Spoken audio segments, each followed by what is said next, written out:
Assalamualaikum warahmatullahi wabarakatuh. Perkenalkan, nama saya Nadia Salsabila. Saya dari Universitas Lancang Kuning, jurusan Manajemen, kelas 42. Di sini saya akan menjelaskan tentang manajemen perubahan. Saya akan menjelaskan konsep dasar perubahan. Yang pertama, pengertian perubahan. Perubahan adalah upaya yang dilakukan untuk mengelola akibat-akibat yang ditimbulkan karena terjadinya perubahan dalam organisasi maupun luar organisasi. Yang kedua, pendekatan manajemen perubahan, yaitu ada yang pertama planet change, atau perubahan terencana. Ada 4 fase dalam perubahan terencana. Yang pertama, fase eksplorasi, yang kedua fase perubahan, yang ketiga fase tindakan, yang keempat fase integrasi, dan yang kedua pendekatan darurat. Yang ketiga, penyebab perubahan. Yang pertama yaitu faktor eksternal atau berasal dari lingkungan, dan yang kedua faktor internal, yaitu berasal dari dalam atau yang bersangkutan.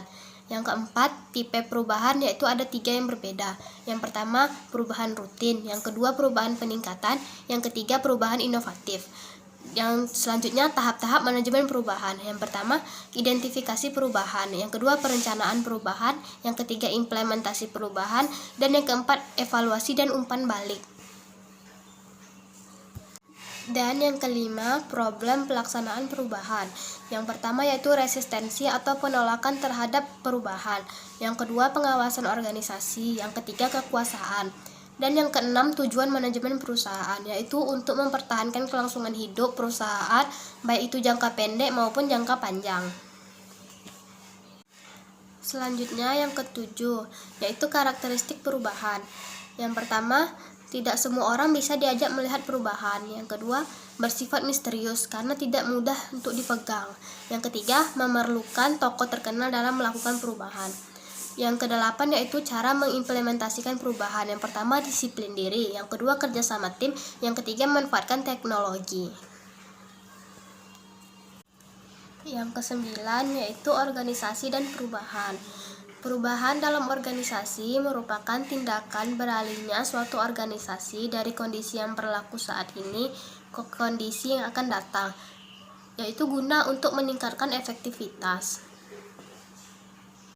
Mengapa perlu melakukan perubahan?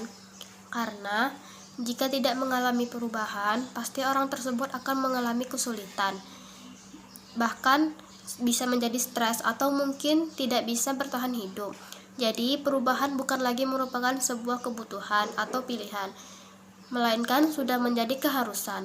Tanpa perubahan, tidak ada daya juang untuk terus hidup. Mengapa orang takut dengan perubahan? Karena perubahan seringkali diikuti dengan kesulitan, resiko, dan rasa takut akan sesuatu hal yang baru. Ada 10 hal yang menjadi pegangan dalam melakukan perubahan, yaitu yang pertama, jangan abaikan strategi.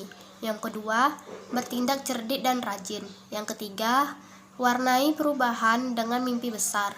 Yang keempat, berikanlah value. Yang kelima, berorientasi bisnis. Yang keenam, menjadi lebih efektif. Yang ketujuh, mempengaruhi orang lain. Yang kedelapan, merencanakan ke depan. Yang kesembilan, mengembangkan potensi. Yang kesepuluh, memperbaiki keterampilan.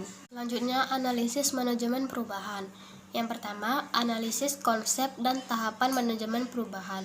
Yang kedua, analisis tahapan perubahan. Yang ketiga, analisis pelaksanaan manajemen perubahan. Selanjutnya, beberapa hal yang dapat menimbulkan penolakan terhadap perubahan. Yang pertama, ketidakpercayaan kepada orang yang mengusulkan perubahan. Dan yang kedua, kepercayaan bahwa perubahan tidak diperlukan karena tanpa adanya perubahan. Yang ketiga, perubahan biasanya berbiaya tinggi. Yang keempat, ketakutan akan kegagalan. Untuk mengelola perubahan dalam organisasi, dapat dilakukan beberapa hal sebagai berikut. Yang pertama, memotivasi perubahan. Yang kedua, komunikasi. Yang ketiga, partisipasi. Yang keempat, mengelola transmisi. Dan yang kelima, yaitu melanjutkan momentum perubahan. Dan yang terakhir, yaitu kesimpulan dari materi konsep dasar perubahan, yaitu tidak banyak orang yang suka akan perubahan. Namun walau begitu, perubahan tidak bisa dihindarkan dan harus dihadapi. Karena hakikatnya memang seperti itu, maka diperlukan satu manajemen perubahan agar proses dan dampak dari perubahan tersebut mengarah kepada titik yang positif.